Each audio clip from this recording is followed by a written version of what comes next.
guys! Welcome to my channel. So today's video, magsusu tayo ng bedsheet. So meron akong nagawang bedsheet is queen size. Ang kanyang thick ay 14 inches.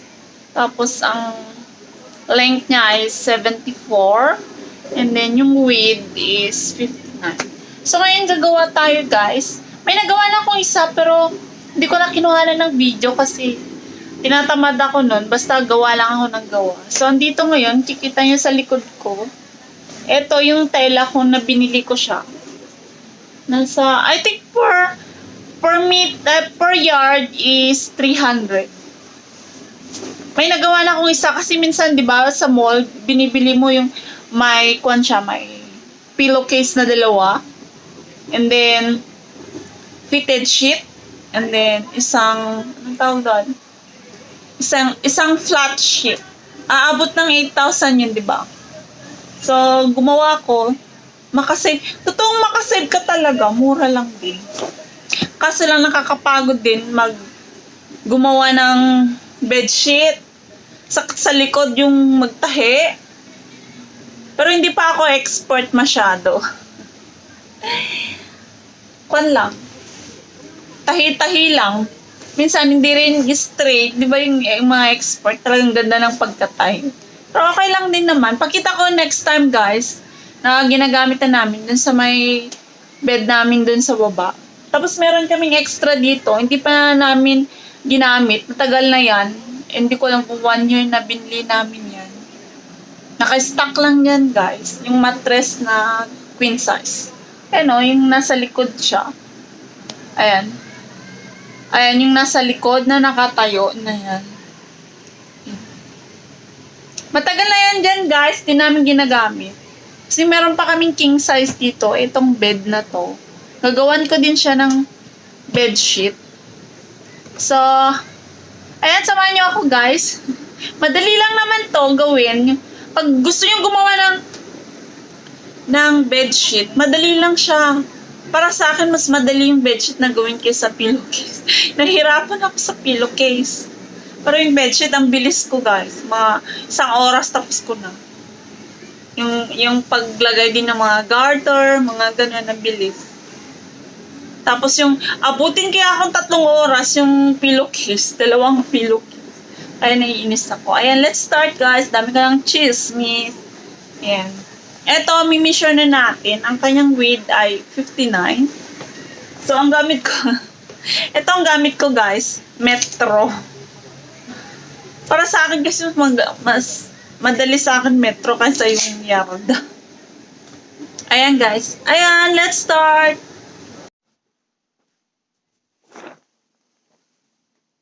So, ito yung The process is exactly the same whatever the size and shape you decide to create. So let's get started. We are going to trace the width of the mattress plus 1 cm and the length plus 1 cm. And then we form a rectangle. Now for standard adult size we have 90 plus 1 cm and 190 plus 1 cm. Now we need to add here the thickness of the mattress, for instance 12 centimeters, plus the size of the fold you wish to have below the mattress, for instance 8 centimeters. So we have 12 plus 8 centimeters, that's 20. I'm repeating the same for every side, thickness of the mattress and value of the fold below, 20 centimeters. And finally we add a 2 centimeter seam allowance all around, in order to insert the elastic and make our seam. And of course we only need to cut that once. Now the easiest way to go is to cut this big rectangle first and then to cut out the corners. So the width of the rectangle in our example is 91 plus 2 times 20 and the length is 191 plus 2 times 20. So I have here my big rectangle cut in washed and ironed fabric. That's really important since new fabrics have a tendency to shrink during the first wash. Now let's cut the 4 corners. You can use tailor chalk if you're afraid to make a mistake. It goes away when you wash the fabric. I will use a simple pen since everyone has one at home. Don't worry, the marks won't be visible in the end, since we'll cut them later on during this tutorial. So we place 2 marks at 20 centimeters from the edge and trace perpendicular lines to create and then to cut the corners. We are now going to add 4 marks with the tailor chalk or with the contrasting thread. They will guide us to insert the elastic. I place them at about 35 centimeters from the edge on the length of the sheet. If it looks smaller than 35 on the screen, don't forget that I'm working with a smaller scale sheet. Here is my second mark, and the other 2 here and there. Now let's place the fabric with the wrong side facing us and fold it so we can align and pin the sides right sides together. Be very precise if you want the final results to be perfect.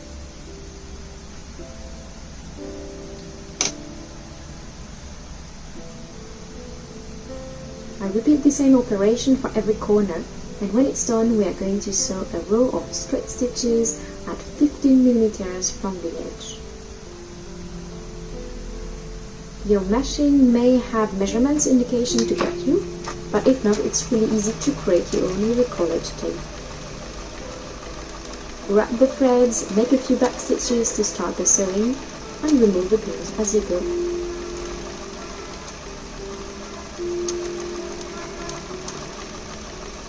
Back and forth stitches at the end again to secure the sewing. Lift the presser foot and the needle and cut the threads.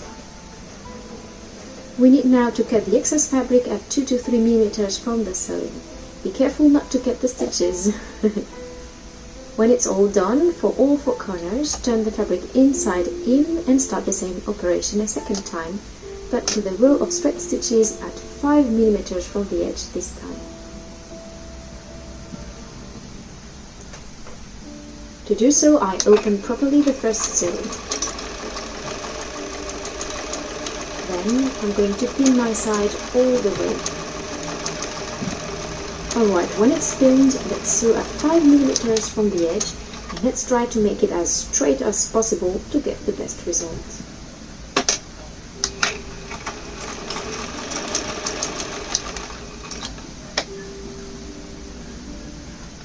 Again, you can find a visual guide to help you sew at 5 millimeters from the edge. For me, this is the edge of my presser foot. I align the fabric with it while sewing.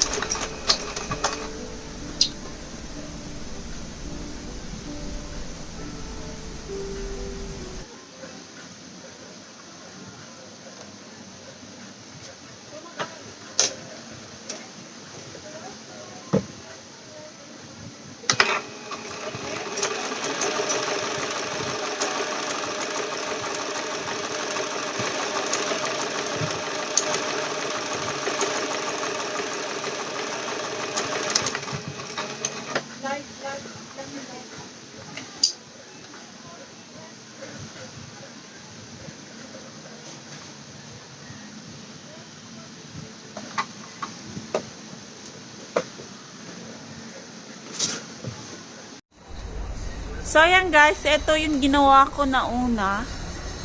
Ayan. Fit na fit talaga siya. Diba? Ayan. Fit na fit. Ipakita ko sa ilalim. Ayan, maganda siya. Diba? Okay? Just 1 inch longer. Ayan. Oh, honey, can you lift? So, ayan guys, yung sa ilalim. Yan. O, diba? Maganda siya. Ayan, thank you so much everyone. Andito yung mga supporters na kaibigan. Ayan, thank you. Maraming salamat. Yung mga hindi ko pa nilagay dyan guys, pasensya na. Hindi pa ako naka-edit ulit. Hirap mag-edit. Ayan. Ayan. And also, Jovi Francisco, thank you so much. And other people.